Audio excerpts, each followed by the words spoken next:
आई master चली।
प्रेम भैया गीत जो दादा बैठल हो दूठे बगलिया में यही लोगन के जमाने का गीत हो।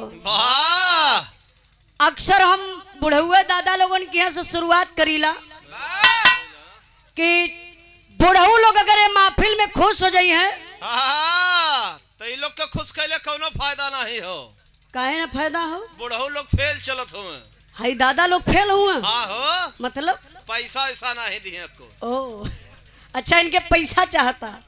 जानत है चाहे महफिल हो, चाहे घर हो, चाहे परिवार हो, चाहे कौनो भी समाज हो, जहाँ बूढ़ पुरनिया का कदर ना वहाँ लक्ष्मी का बास न बा।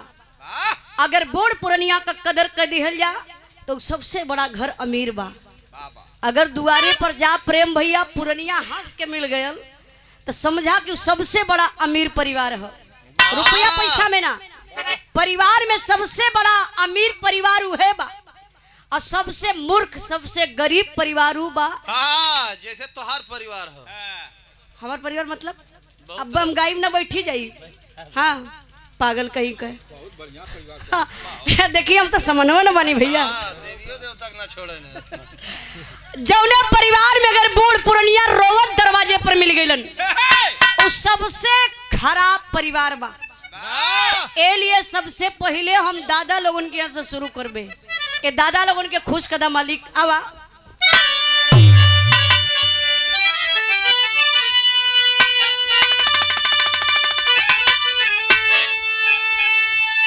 और सुन कैला पाला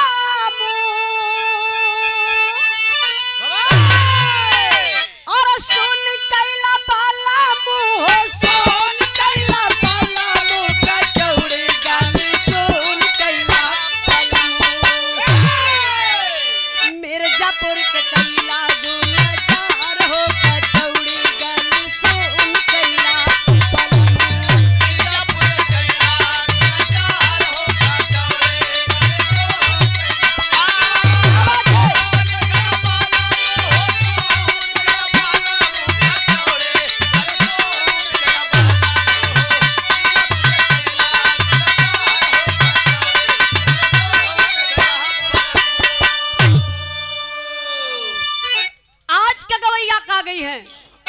पहले का गवैया दादा लोग गावे सून कैला बलमू कचौड़ी गली सून कैला बलमू।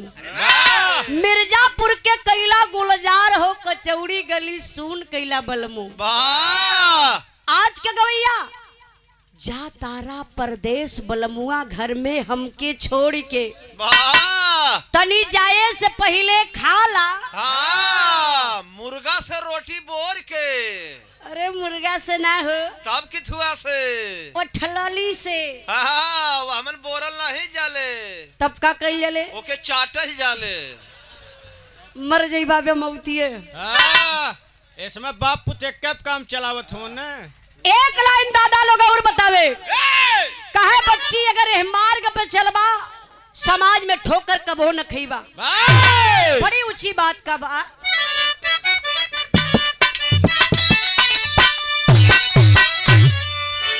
जावन मजा आम की चटनिया तवन सुवधनिया में नाही।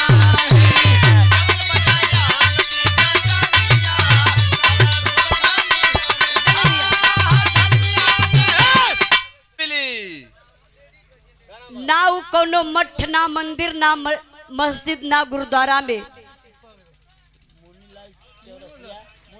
मुन्नूलाल चौरसिया कौन गंज छितपालगढ़ के धरती से 51 रुपए का पुरस्कार। 51 कहाँ से हम देंगे? 100 रुपया बोलू बाबा। 100 रुपया बोलवा ले चतले इकट्ठे। हाँ का मुन्नू चौरसिया छितपालपुर के धरती से। अच्छा छितपालगढ़ के धरती से 1 रुपए का पुरस्कार। प्रेम भैया 51 रुपया इससे भाई हम छुट्टा कहीं न पाई। तब ले कर्जवा इनकर हम पढ़ल नहीं यही। बनवारी लाल यादव बसौनापुर के धरती से एक गीत के भाव पर 1 रुपए का पुरस्कार देकर के आप सम्मान किए। बहुत बहुत प्राम आशीर्वाद का चाह रही। कहना है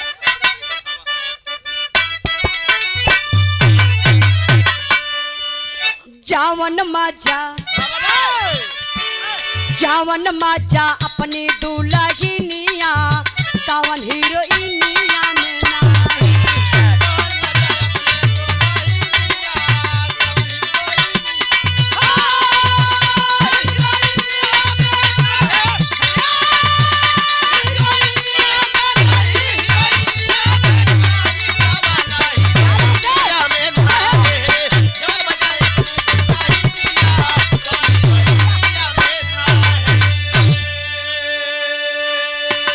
इसी भाव पर सम्मान किए बड़े भैया हेलो राम लखन यादव रैया के धरती से हमारे प्रेम भैया के गांव से 51 रुपए का पुरस्कार देके सम्मान के लिए बहुत बहुत प्राम। वंदना का लाइन बा भक्त माई बीड़ा वाली से फरियाद कर से थोड़ा से साउंडवा के यहाँ से दूरे हो जाई और आगे आ जाइए आप लोग ना। हमान के एनर्जी बनी आ जाइए अरे बैठ जाइए आराम से प्रेम से बैठा प्रेम के साथ बैठा। कहना है आइए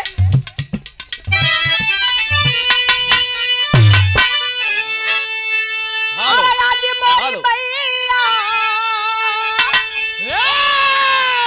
अरे आज मोरी मैया हो आज मोरी मैया बजला करताल देवी मैया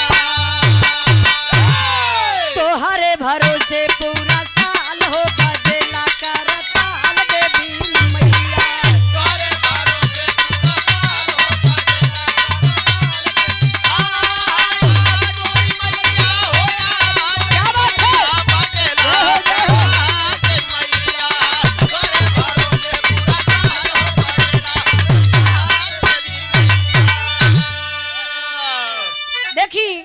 इसी भाव पर सम्मान किए बड़े भैया।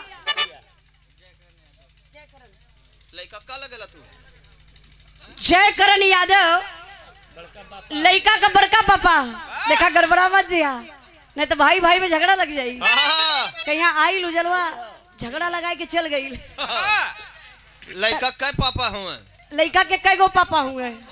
बहुत पापा। अब माई कई गो हुई? एक गो नहीं एक गो माई। पागल एक गो माई पे कई गो पापा कैसे हुई है? देखा बड़का पापा छोटका पापा बिचल का पापा ऊ पापा पूरा गांव पापा। वही तरीके से मम्मी भी हुई है ना अपन मम्मी छोटकी मम्मी बड़की मम्मी हमरे एगो मम्मी एगो पापा। अब इनके पापा से पूछे कोई। ए सुंदर पुष्पहार लइका का बड़का पापा 1 रुपए का पुरस्कार देके सम्मान के लिए बहुत बहुत प्राम आशीर्वाद का चाह रही। आई भैया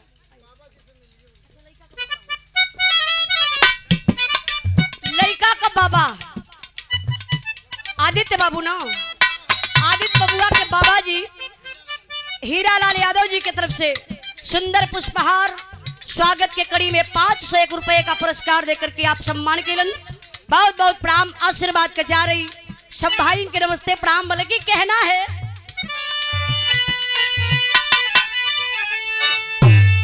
अरे आज मोरी मैया, अरे आज मोरी मैया हो, आज मोरी मैया बजेला करताल देवी मैया, तोहरे भरोसे पूरा साल हो बजेला करताल देवी मैया। तारे भरोसे पूरा साल हो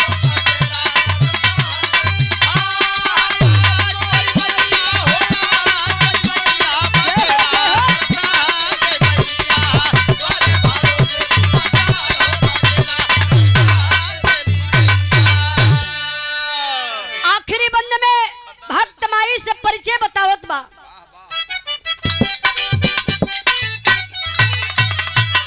गुरुआ बिहारी गुरु का